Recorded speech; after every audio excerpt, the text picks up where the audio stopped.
Why did aliens give up their diet? Because they couldn't resist the Milky Way. Hello everyone, welcome to Top 5 Scary Videos. I'm your host Melanie, and today we are going to be discussing our top 5 ancient alien evidence proven true by archaeologists. And before we begin, be sure to like, comment, and subscribe. And for our number 5, we have Allen Hills 84001. On December 27th, 1984, a team of American meteorite hunters from the ANSMET project, which stands for Antarctic Search for Meteorites, found a fragment just like the other members of the NSC group of meteorites. This special fragment is also thought to have originated on Mars. However, it didn't fit into any of the previously discovered SNC groups. Upon discovery, they weighed this meteorite fragment and it was 1.93 kilograms, 4.3 pounds. And around 8 years later, in 1996, a group of scientists actually found features in the likeness of microscopic fossils of bacteria in the meteorite, which suggests that these organisms also originated in Mars. And of course, these claims made headlines, and US President Bill Clinton at the time even gave a speech about the potential discovery. But just like the other claims of life outside of our own planet, it was quite controversial from the very start. The wider scientific community rejected the hypothesis once all the unusual features in the special piece of meteorite were explained. Although it was just fossilized bacteria found, some believe it's a sign of life outside our own planet,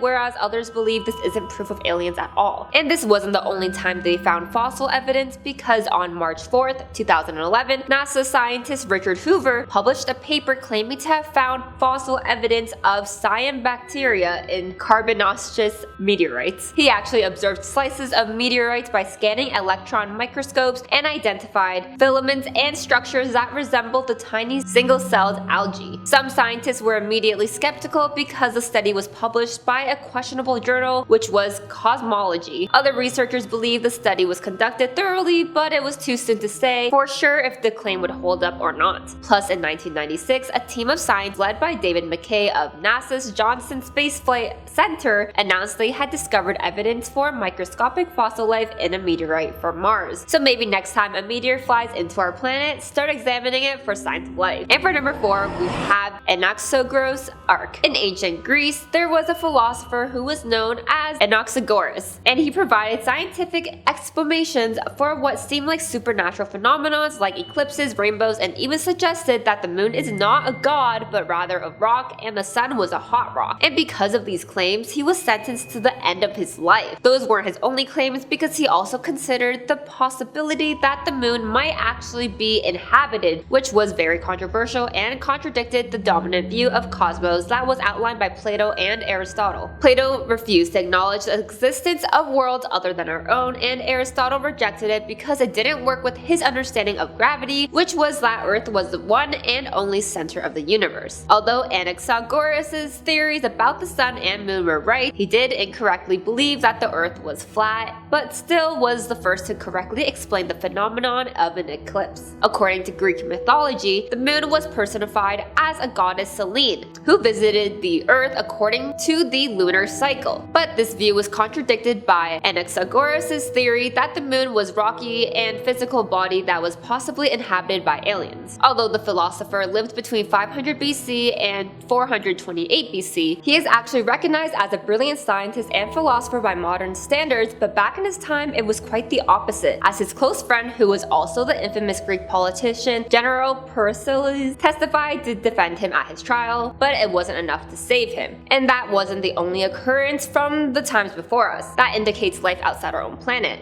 and this is because of Anunnaki. The direct translation is princely offspring of the Anunnaki was believed to be an offspring of An and his consort of the earth goddess Kai. The Anunnaki theorem explored the concept of God and how it may have originated within the mythology of the ancient Sumerian people. There is a whole family tree that shows the grand assembly of the ancient Anunnaki, which is also referenced as the Sumerian family tree. They're known for being immortal gods who lived on Earth during the ancient Sumerian times in Mesopotamia. Archaeologists have not yet uncovered any indication or proof that the Anunnaki were worshipped collectively, but rather each god had their own individual cult and different cities had different temples dedicated to individuals. And if you're wondering how these gods and goddesses tie themselves to aliens, it's because a series of published books that started with the Chariots of the Gods back in 1968 by Sue pseudo-archaeologists, Eric von Däniken, claimed that aliens of ancient astronauts had visited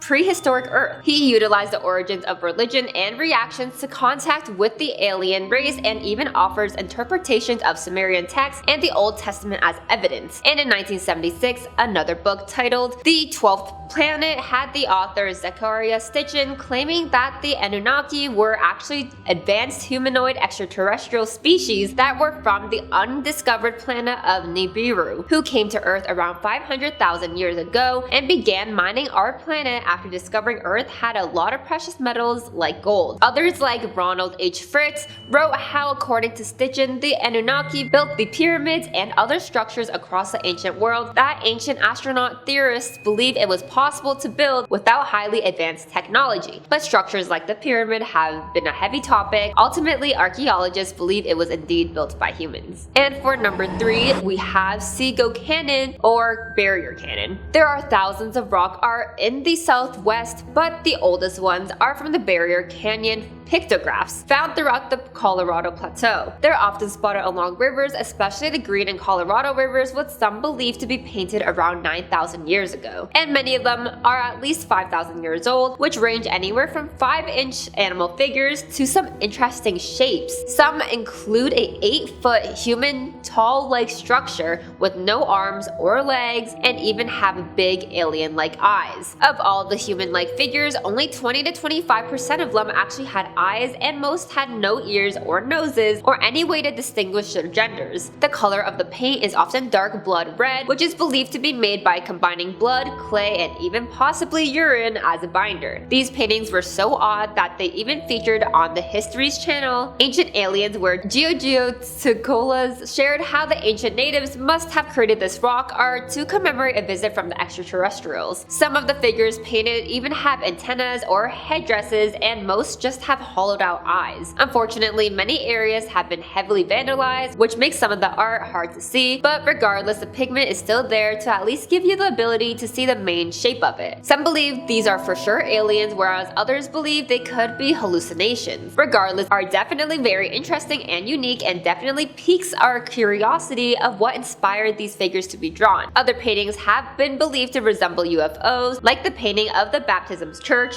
from 1710, which seems to be showing a flying disc-like object with light beams. For number 2, we have ancient Egyptian Pharaonic coffin. It's no secret that archaeologists have found coffins dating back to ancient Egypt, hidden in pyramids or other areas. But did you know that NASA released photos taken on the Red Planet, which many believe prove that Martians do exist? Well, Scott Waring, who is an author and UFO expert, believes that the photos show ancient Egyptian pharaonic coffins. The shape of the so-called body seems to match up with other pharaonic coffins, plus there are many pharaonic inscriptions or sarcophagus, which the inscriptions were identified by advanced cameras. And surprisingly, this isn't the only tie to ancient Egypt space seems to have, because a year prior to this discovery, NASA rover Corsetti gained a ton of attraction after astronomers believed it revealed an ancient statue. In fact, many astronomers and even archaeologists believe that ancient Egyptians on Earth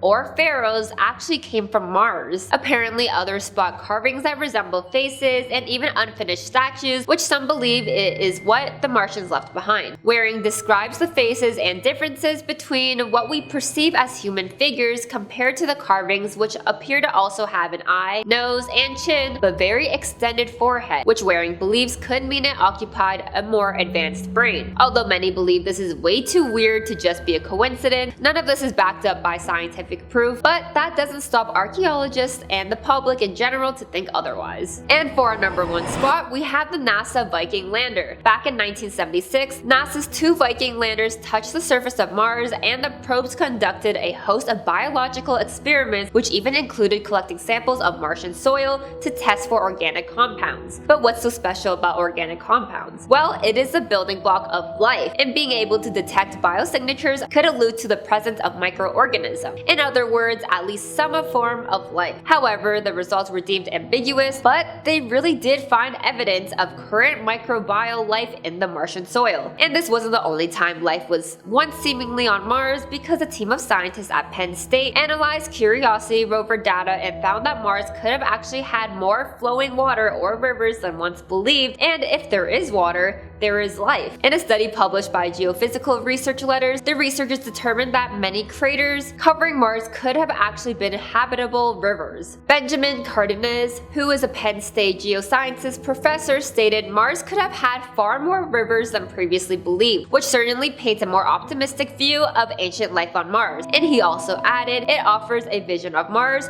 where most of the planet once had the right conditions for life. And just recently, NASA's Perseverance rover found another form of evidence of flowing water on Mars. In early December of 2023, NASA released photos that were captured which shows a collection of rocks and pebbles around Mars's Jezero crater. So what's so interesting about rocks? Well, it's believed that rocks and pebbles that were visible in the photo were brought in by strong floodwaters from billions of years ago. Life ultimately doesn't equal the aliens we may picture in our head. And the reason why scientists are curious about water on other planets is because life started in water on Earth as it forms microorganisms, which leads to the formations of different or more complex aquatic organisms. And for life on land, scientists believe that animals and plants on land developed later on. It is almost a given that if a planet has water, there are much greater chances that it'll develop life forms. But what about other planets? Other than Mars, they often search Europa, which is a satellite of Jupiter. And it is a frozen world, and scientists even believe that there is a vast liquid ocean below the thick ice which may harbor life. Is there any evidence you think we left out of this list? I would love to hear all your thoughts of this, plus feel free to share your own interpretation. Well, we have made it to the end of today's video. Be sure to like, comment, and subscribe if you haven't already, and I'll see you next time. Bye bye.